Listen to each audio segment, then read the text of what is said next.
आज काहे दिहला तू रुआई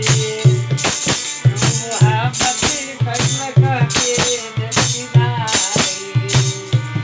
आज काहे दिहला तू रुआई सागर से थे साजना हमसे दूर रह के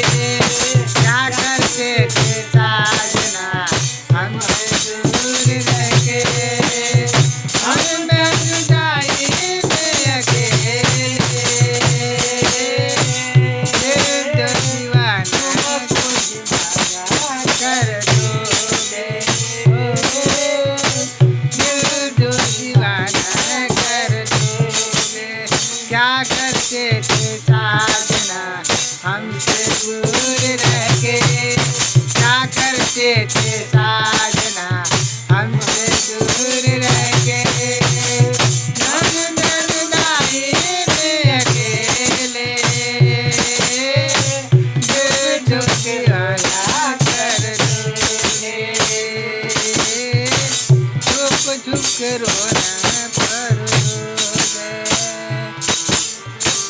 आखिया के निरखिर का जरा बिंदिया करे सोरे हो